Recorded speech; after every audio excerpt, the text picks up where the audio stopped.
I wanted more connection.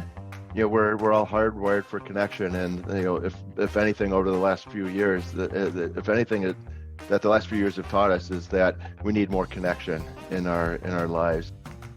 Hi, this is Mark Staelgraeve, and you're listening to Expansive Intimacy with Jim Young. Welcome to Expansive Intimacy. I'm your host, Jim Young, and I'm on a quest to help men like you and me discover how to apply intimacy to unlock new, expansive versions of success in your relationships, your work, and your life. With each episode, we'll take another deep dive into the intimacy toolkit to show you how you can enhance your emotional intelligence, leadership abilities, and relationship skills. So settle in and open up, because it's time to get intimate. Hello, folks, and welcome back to another episode of Expansive Intimacy. I am your host, Jim Young, and this week I'm joined by a guy that I met a few years ago, mid-pandemic, through some men's groups that we were both a part of. His name is Mark Staelgraeve.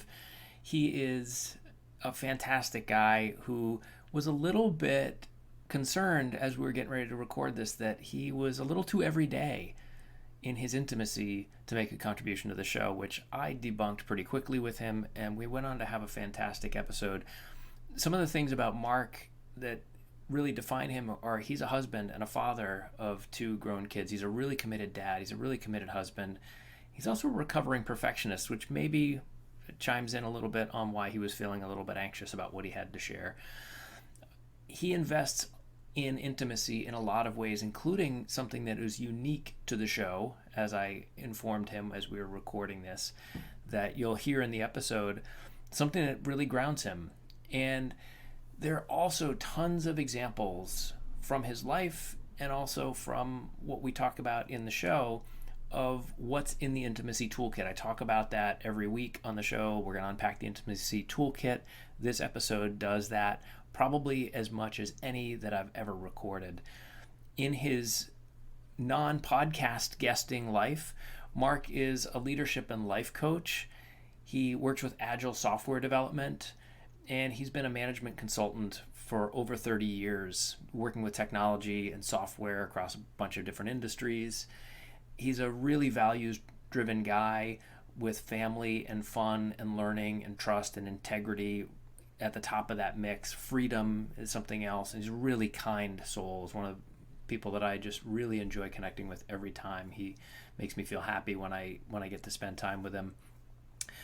Mark is really into outdoors and fitness. We're going to hear some of that come up in the show, and the connections that he draws from where we go inside ourselves, when we get outside, when we connect with other people in ways that are kind of everyday but are really profound. And he has a couple of tips that were fun and surprising to me. There's some things we discovered about working in the kinds of environments that he works in that were actually about intimacy, and we got a chance to explore some new ways of doing intimacy, including brewing beer and figuring out how we connect with our kids as they grow older. So there's a ton of practical examples in this episode. So I'm going to stop talking here and let's just get into the conversation with Mark. Mark, welcome on to Expansive Intimacy. I'm excited to see you again today, as I always am, and thank you so much for coming on the show. Yeah, thanks, Jim. I'm really honored to be here and really looking forward to see where things go today. Well, I know you've heard a couple episodes, so you know where it's going to start, which is the first question we always ask on the show. How do you define intimacy? Yeah, one word, connection. And I want to expand on that. So it's deep connection, right? Deeper connection than what we have from a day-to-day experience of ourselves and of each other. It's really getting to just getting below the surface, I guess, is how I'll define deep. Below the surface, and a closeness that doesn't exist when you're at the surface level. So it's deep connection. One of the joys for me last year was when I made a trip out to Chicago, and we had met. I forget what our first connection point was, who introduced us, but we had gotten to know each other through LinkedIn, and we both were in a men's group that was led by Ken Mossman, another former guest on this show. And I was like, I get to meet Mark in person and to have that real connection. I think it's one of the things that we're craving, a lot of us, post pandemic or wherever we are in that whole process. And it was just so nice to, as you said, be able to get a little bit deeper by sitting at Wrigley Field watching a ball game and chatting with you, and you're getting to meet my partner. That was super fun. It was a lot of fun. And one of the things I remember more than anything was, I don't even remember what happened during the game. we were so, in conversation and having such a good time with each other that didn't really even pay much attention to what was happening on the ball field. And as a baseball fan who, fortunately, I'd been to Wrigley Field before, it was on my pilgrimage list. I usually am so attuned to the game and I'm paying attention. And I, like you, I couldn't remember because it was just so nice to learn about you. And one of the things that I remember you talking about, this was last summer. I know you were really excited to run a first time event doing a men's retreat. And we got a chance to connect a little bit about that. You were telling me about what was going on. I heard a little bit afterwards. But as another guy out there who's doing work around bringing men together and bringing men into deeper, richer conversations, I'm just curious, like, what happened on the retreat that lit you up? Yeah. The biggest thing was being able to create some connection with some deeper connection, more intimacy with Yeah. people that I actually already knew. The people that joined me in that retreat, I did know them ahead of time, and being able to connect with them deeper, helping them to reconnect with what was important to them. So we talked about our values, right? And which we Mm. often don't we don't take the time to really literally write them down. Like, this is what's important to me. Here's Yeah. my number 1 through 5 value, whatever the number is. And then not only helping people to reconnect with that, but then helping these men to make some intentional choices about how they're going to live those values out. I Yeah. find that with men and just leaders in general, we don't do a real good job of connecting those dots, of identifying what's important to us and aligning our those values, aligning those with the actions that we take. So making those intentional choices. So that, being in that type of service to the men was kind of lit me up. The other thing, it was really just sitting around a campfire Mm-hmm. and just being in space with each other and enjoying the campfire. I'm a huge outdoorsman, love camping, love that campfire experience, and to be able to share that with some other men was one of the highlights for me, for sure. Yeah. I want to poke into that for a second because I'm curious for you what it is about nature or sitting in circle, two things that I hear. Uh, how does that help you get to those more intimate places? Because it seems like for guys, those are two ways to do it, right? Sitting around in a circle or being out doing something physical, being in nature. Yeah, yeah. Um, we went on a hike the next day, which was kind of nice too. So Yeah. yeah, part of the purpose for the event was to get outside, was to connect with nature. So I find that nature helps me to really connect deeper, right? To get more intimacy. A lot of it is with myself. It gives me some time to slow down, gives me some time to just enjoy some peace and quiet and solitude, and then so I connect with myself. But it's more than that too. It's connecting with something that is much bigger than me, or what I would say than any of us. Connecting to that universe, connecting to a God, connecting to nature. That is something that none of us control. But how awe-inspiring Yeah. is it It's a big to perspective be in shift. nature and just recognize that, um yeah, I'm a small part of that, and recognizing I'm a small part of it, but yet I am a part of it, and just being able to um sit with that, and, while being outside. um Mm. yeah, that's part of what lights me up with getting into nature. And It's some of it is the awe that Yeah. comes along with it. That slowing down, quieting down part really resonates for me. I know that my tendency when I'm in the everyday, in the work that I do, or in collaboration with people, that I'm busy in my head. I've got so many things. I've got to-do lists, and I've got things that I should be doing, and all this chatter that's happening that can start to subside when I get outside. I'm curious if you have the same thing, and if so, like, what are the things that run through your brain that kind of get gummed up, that when you get out into those quieter spaces starts to settle down? What's the noise for you? Yeah, the busyness for sure. One of the biggest advantages for me, biggest benefits of getting outside is disconnecting. I turn the phone off. I leave it, in a bag or in the car or wherever, and just disconnecting. That's one of the biggest things. And then um, that helps me then to slow down. It helps me to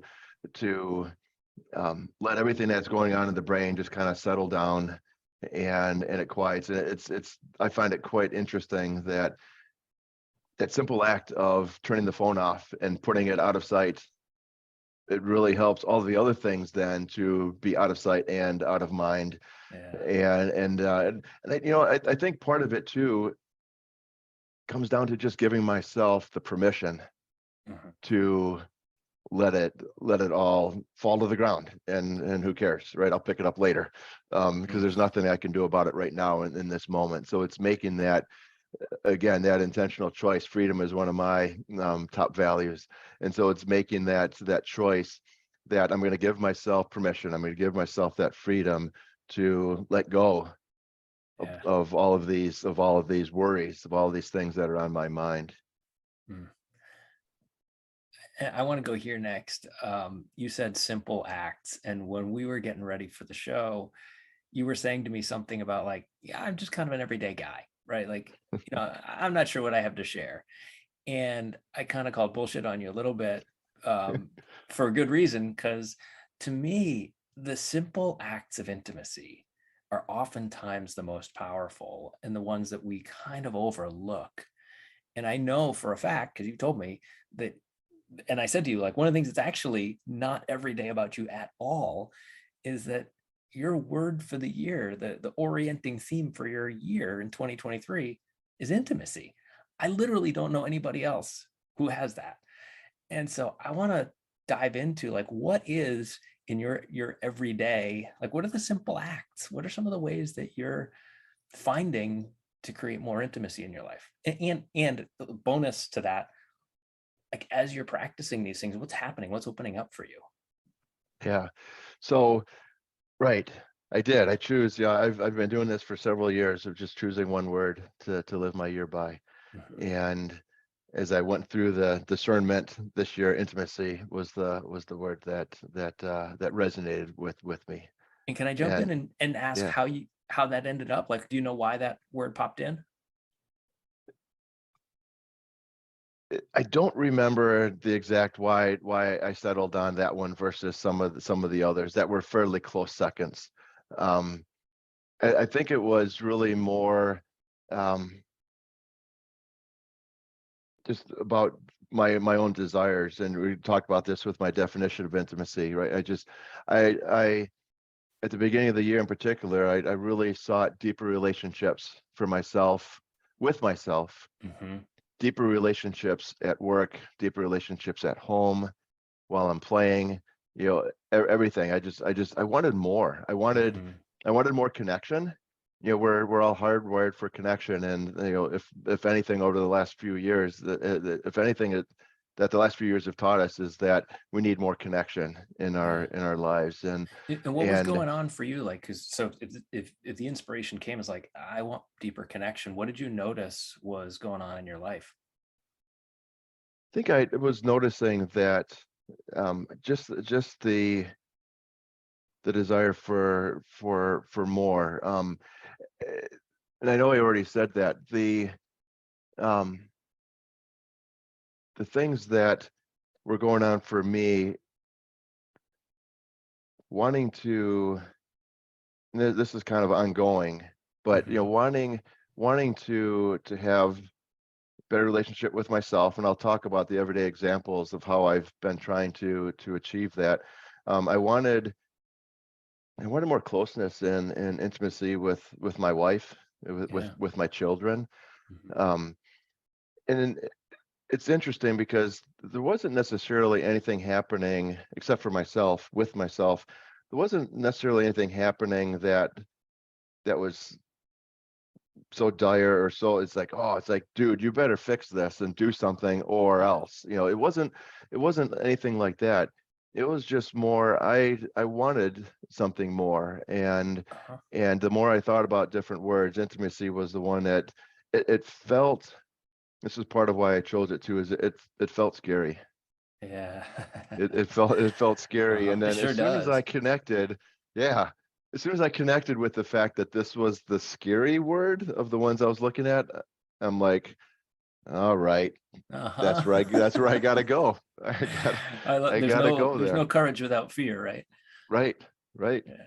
So yeah, so that was kind of it wasn't a big aha or anything other than the Mm. fact that I connected with the fact that this was scary. And I felt like the closeness, the connection, that was going to enable me to enjoy more richness in my Mm. life.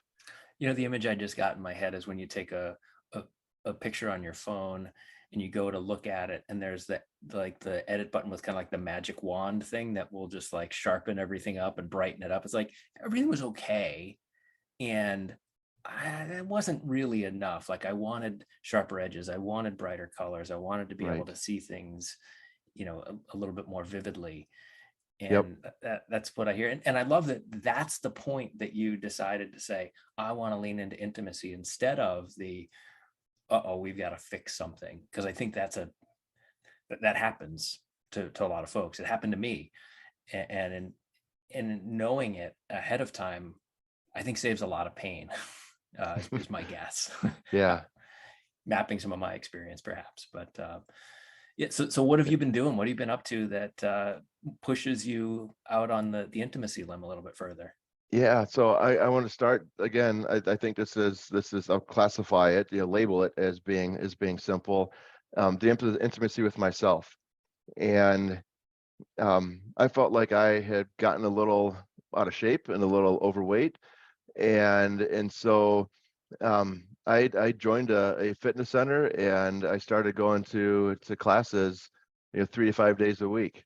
Mm. I had tried and failed at just trying to do it on my own, right? And I would work out at home, not at a gym or anything. Work out at home on Monday. Oh yeah, this is gonna be a great week.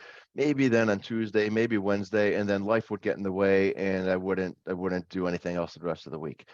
And uh, I was tired of that, and I made the choice to invest in myself Mm. and get closer to myself, and that required a financial investment and an investment of my time to join a fitness center and start taking this fitness thing more seriously. And I'm not an out of shape guy. I wasn't an I'm out gonna of say, shape like, guy. when I met you a year ago, I'm like, this guy's pretty fit. Right, right. I You look wasn't, good. but again, it was one of those things that I wanted more of, and I Yeah. felt I owed that to myself. I keep telling everybody, I want to be able to, when I'm 85, I want to be Mhm. able to get out of my chair on my own power. Right? I don't want Yeah. somebody to be helping me to get out of my chair. And so that's kind of a big motivator for me with a lot of this right now. Besides the fact that someday, God willing, I'll have grandchildren. I would love to be able to go on hikes with them and do whatever physical activities with them. So I needed to re-engage with that habit now with myself and get more physically fit.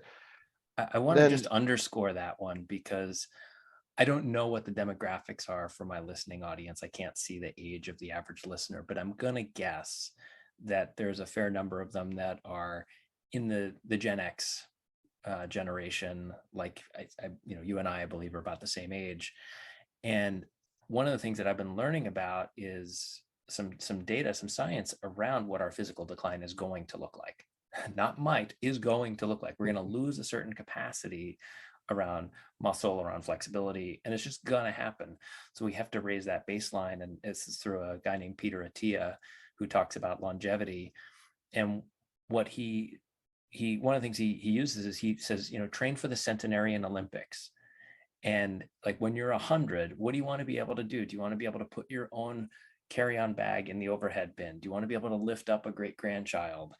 What are the acts that you need to be able to do? What's the musculature you need to have? What's the fitness you need to have?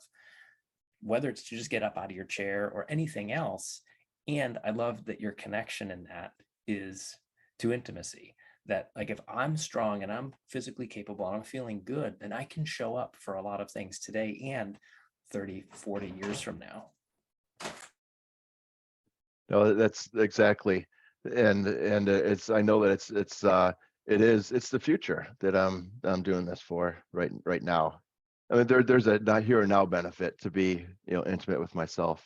But there's definitely a longer term benefit too.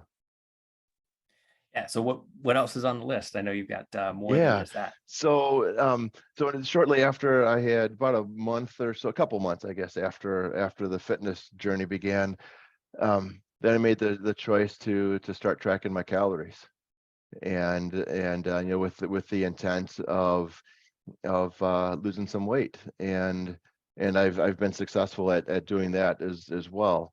And again, I'm not overweight. I'm not heavy or anything. But when I look at myself and the way that I feel, what I felt, I needed to change some of the eating habits, and really just boil down to just eating less food. Yeah. That's more than anything. As as Americans, I feel like we just in general eat too much. Our serving sizes the serving sizes are fine, but the amount that we actually consume is what becomes crazy. the issue. So I've been tracking calories, and I've been losing weight slowly but surely, and that combined with the fitness, I feel pretty darn good about myself. That's striking a chord for me too, Mark, because on the date that we're recording this, I just submitted for next week, going to be episode 17 of the show, which will be out by the time this one is released.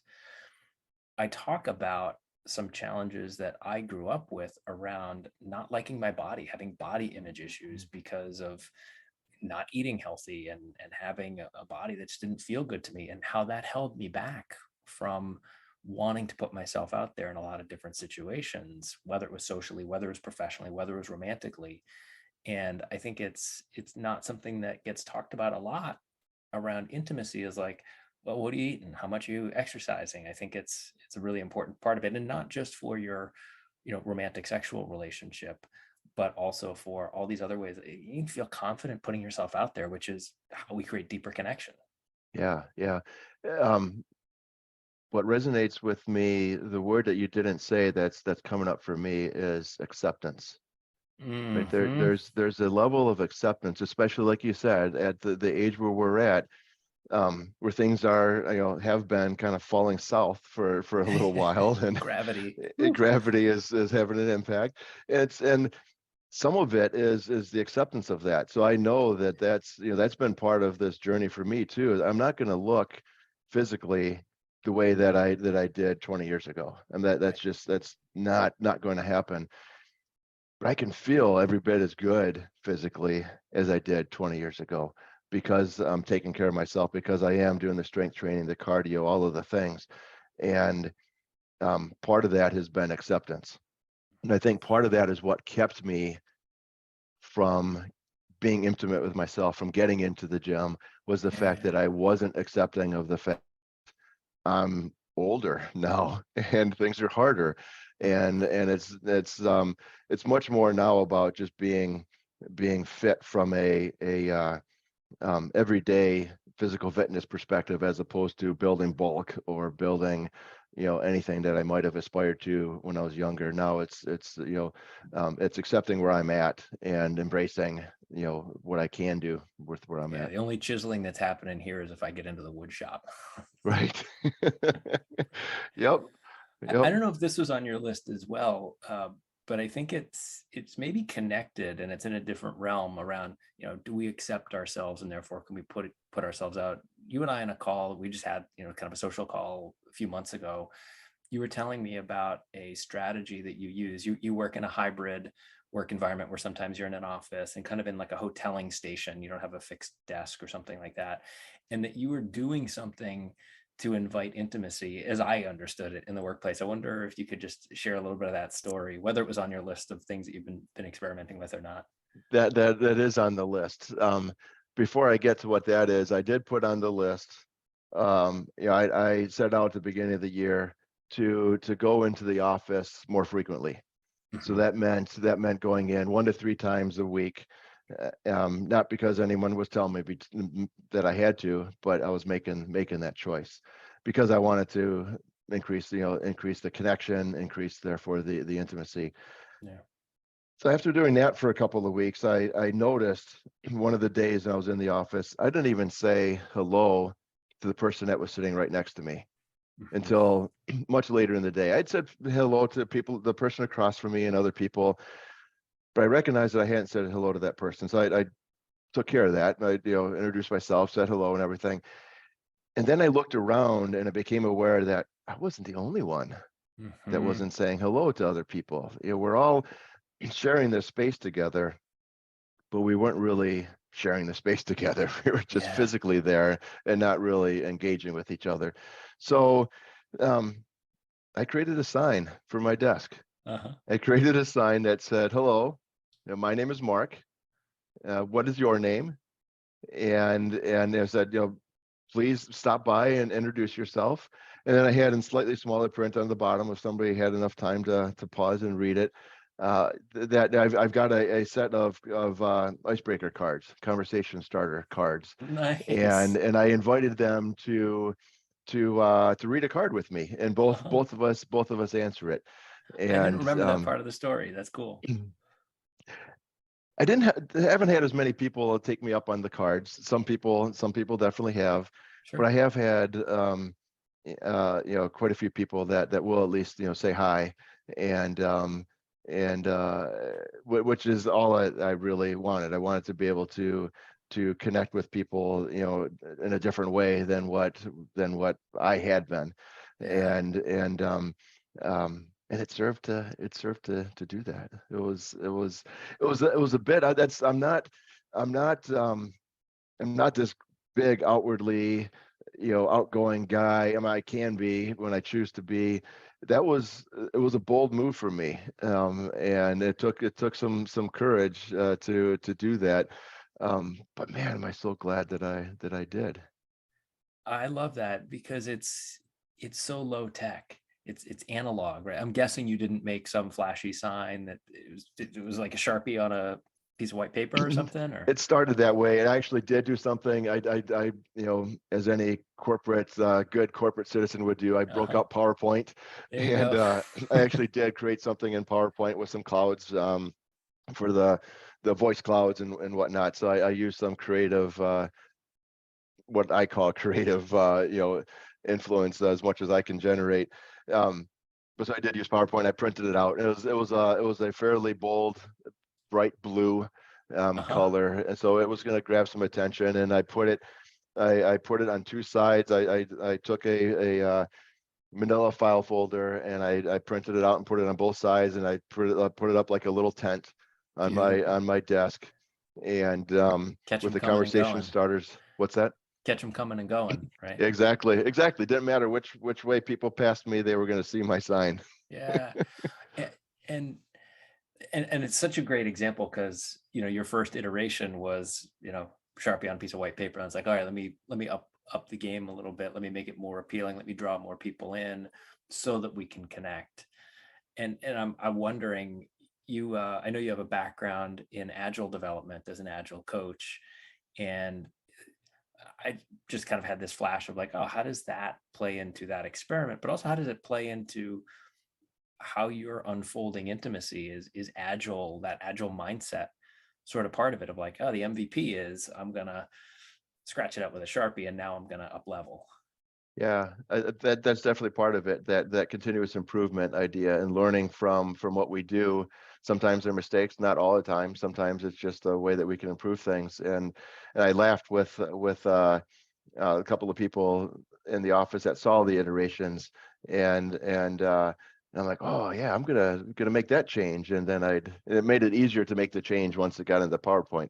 Um, but I did. I had a couple of different versions of it, and then I'm like, you know what, I'm happy with where this is at now. But that agile mindset definitely played into it a little bit. Um, it's also interesting that agile mindset. I hadn't made this connection to it before. But to me, the agile mindset is just the openness to Mm, learn. It's the yeah. openness to do things differently, and I feel like this was in big part was part of that is my willingness, my openness to do things a little bit differently and push my envelope and perhaps the Literally envelope and of the people figuratively. around me. Yeah. Exactly. Yeah.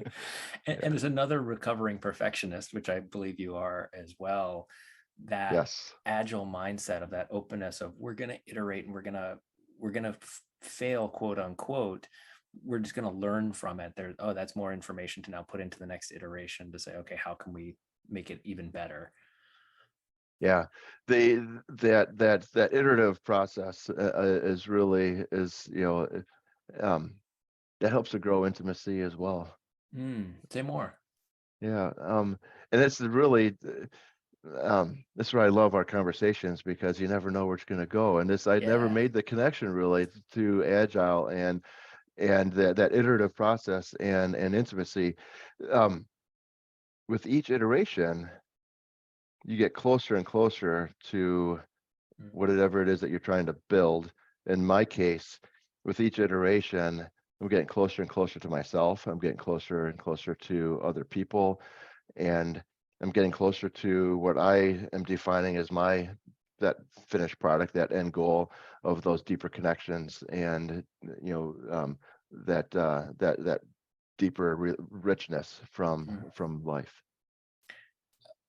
I love that. I hear I'm getting closer and closer to understanding what I want in a lot of ways, including my relationships. And in doing so, I'm opening myself up to letting people know what those things are so that we can find, as I talk about in the definition of expansive intimacy in the book, the reciprocity that we get to share of how do we connect back and forth. And that's by nature an iterative process. It's an agile process if we go into Yeah, the software development world. right. It is. Something you were just saying that clicked for me too is the back and forth process. It, Mm, just having a sign on my desk wasn't going to do it by itself. And yeah. maybe that's part of why I put a deck of conversation starters next to me, and I encourage people to like let's get to know each other even better than just what our name is, who we are, but Yeah. let's explore one of these other questions and get to know each other even more. So it's yeah, it's a two-way two-way thing very much in order to really get that the level of intimacy that I'm seeking. And there's a risk there. The risk to say, hey, coworker who I don't really know, we just met 2 seconds ago, you want to flip a conversation starter card with me and not know what's on it? Yep. Ah. And I think that fear and from other people, I think that's part of why I haven't had as many people take me up on that. It's usually been the people that I know a little bit better. They're like, oh, let's see what today's card is, and Mm-hmm. we'll take a look at it, and then the great thing is it spurns a different conversation and it spurns more. He's like, you don't just answer the question most of Yeah. the time. It's like then you explore like what else is going on, Uh-huh. what else is present now, what else, and so call the conversation starter for a reason, right? It gets you off the ground, and Tip that then first you see where. domino. Yep. It makes me think of the world of improv that I spend a lot of time in, of just getting that first line out. You don't need it to define the scene. You just need to get it started, and then the scene is going to find itself if you're just open to each other. And to your point at the top of the first question, that's where the deeper connection comes. Like, you don't get to the bottom of that connection with one shovelful. You got to keep digging. You got to keep inspecting. You got to keep trying it out. Exactly. Yeah. Love that metaphor. Yeah. Yep. I want to just quickly hit on a couple of these other, what I think are simple things that I've done that I feel are very, very approachable. So I also started to take some walks at lunchtime, getting out of the office. So to me, I classify that as intimacy with myself. And sometimes I would take headphones with me and listen to something. Other times it was just the solitude and just enjoying whatever it was that was present, in the park next to the office. I started to share gratitude with my wife at the end of every day. So right before we would put our heads in the pillow, it's like, what are we grateful for? Just one thing each. And sometimes that would become a conversation, but not always. And That's I another great found, up level, because I know that gratitude lists have gotten out into the zeitgeist. People know about it. It's something that's a pretty common idea. yep, And oftentimes I'm just going to sit down in solitude at my desk with my notebook or whatever way I do it. And I'm going to write it down. I'm not going to tell anybody.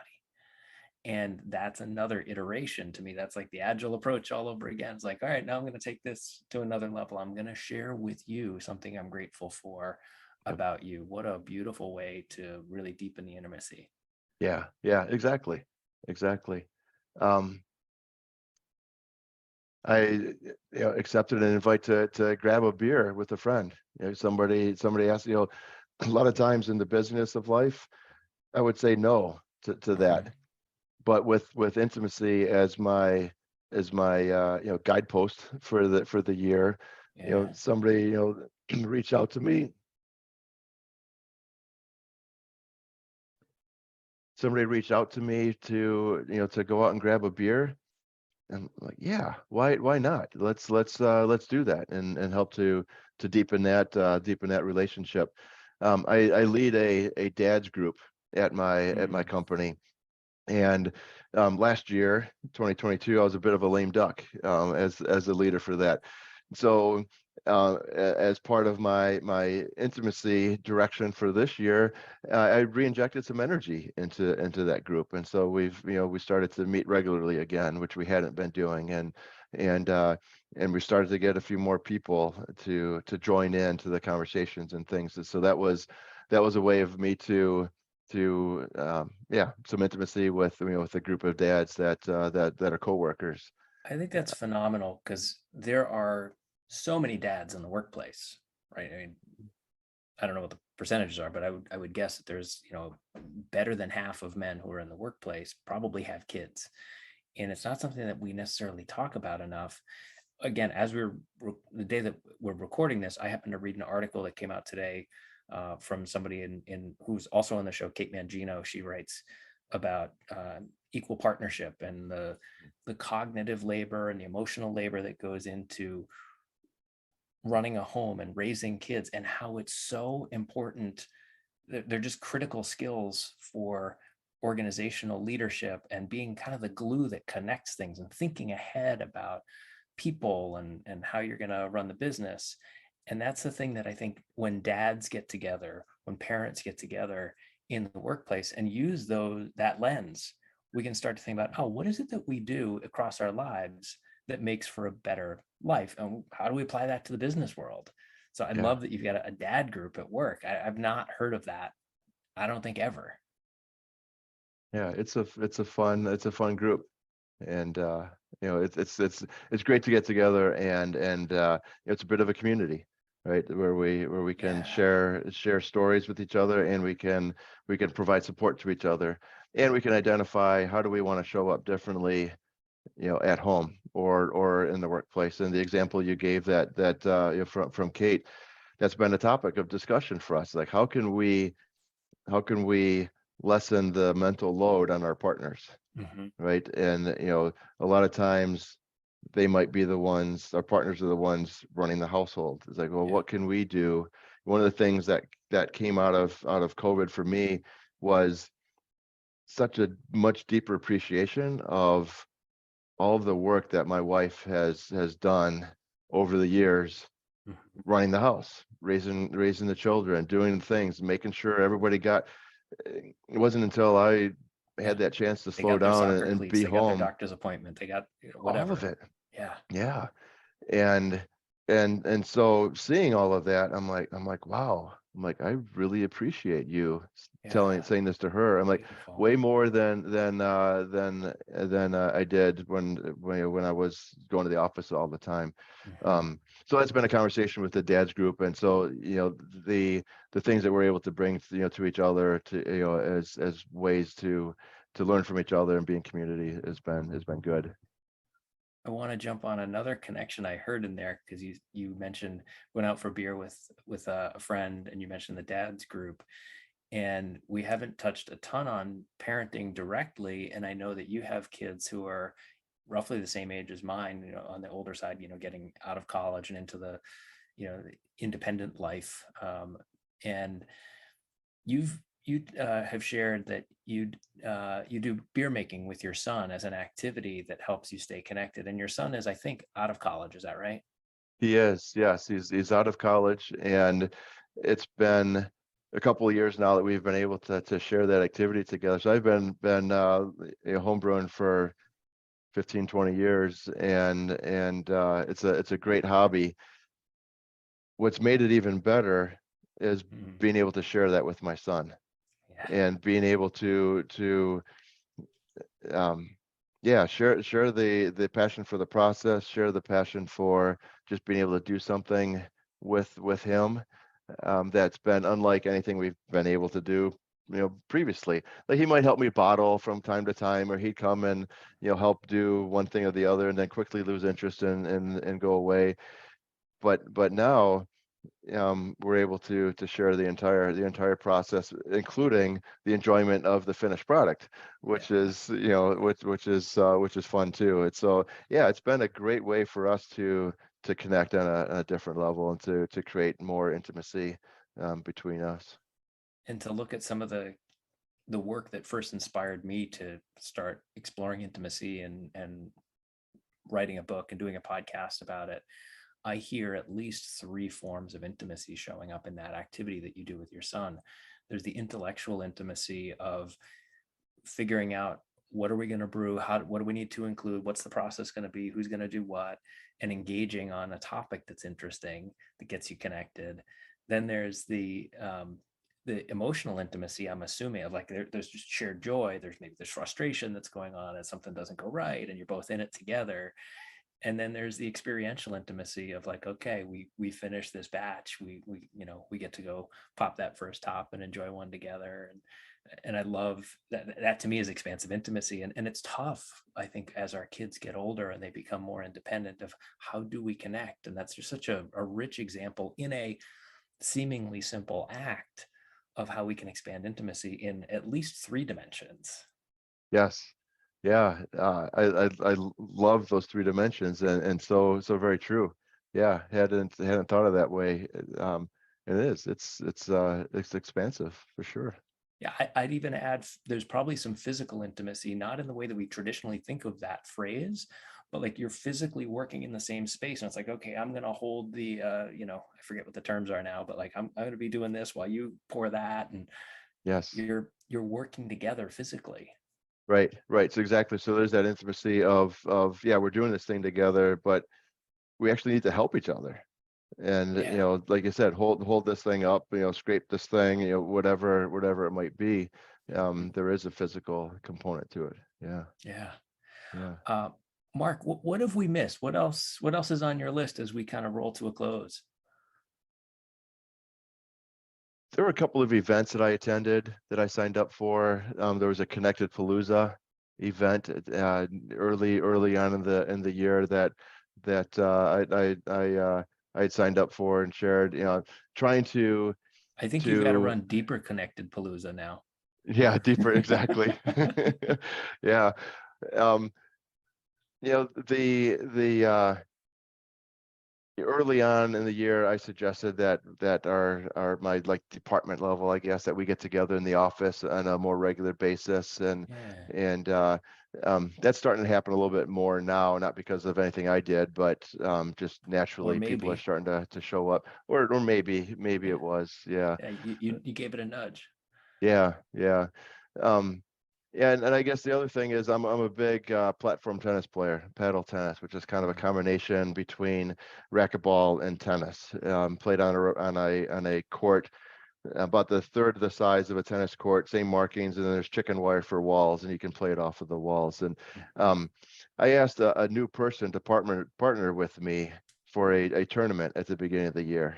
Uh-huh. Somebody that wasn't on my regular team, and I knew, but that was about it. And so I asked somebody new to partner with me in the tournament. So anyway, yeah, just another example. Those are some of the things um, yeah, just to put air quotes around the everyday people Yeah, like right. myself, we can I, all I we I can hope all the do. imposter syndrome is gone on this, Mark. I mean, like, there's so many rich examples in what we've talked about of how we create intimacy with a kid, especially as they grow into adults. How do we create more of it at work? How do we create it in our home life with our partner? And how do we create new friendships? That's like that's a really rich set of places to practice intimacy, and like that sounds like a good life to me. Yeah. And I want to underscore one that I didn't hear you say, but I feel is super important. It's super important for me is the intimacy with myself, Yeah, right? starting And there. that's exactly that's Yeah, where it starts, and then the rest of it is a little bit of a kind of a ripple effect from there. fantastic, Mark. Well, that's some. I already know the title of the episode. I'll reveal it later on. You might already have a guess.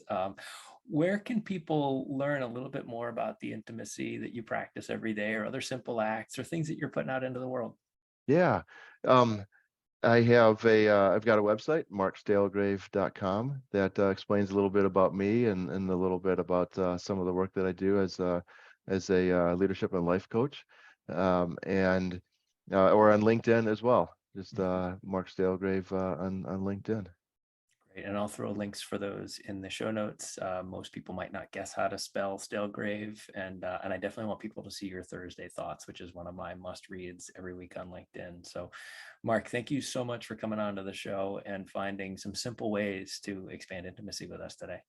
Yeah, it's been a pleasure, Jim. Thanks so much for the invite, and yeah, let's keep expanding intimacy.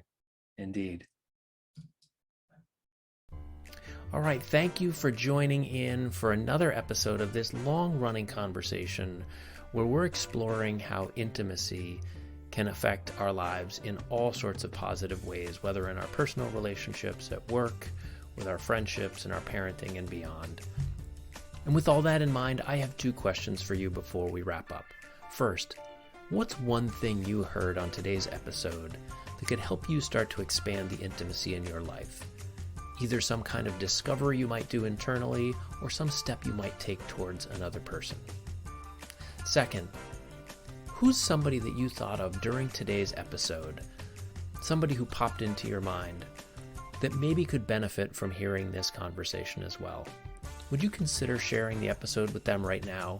Be a fantastic way to continue expanding intimacy to even more people. Lastly, I have a bunch of other resources available for folks who want to continue exploring intimacy, starting with my book, Expansive Intimacy: How Tough Guys Defeat Burnout. I have a bunch of other resources that I'd be happy to share with folks.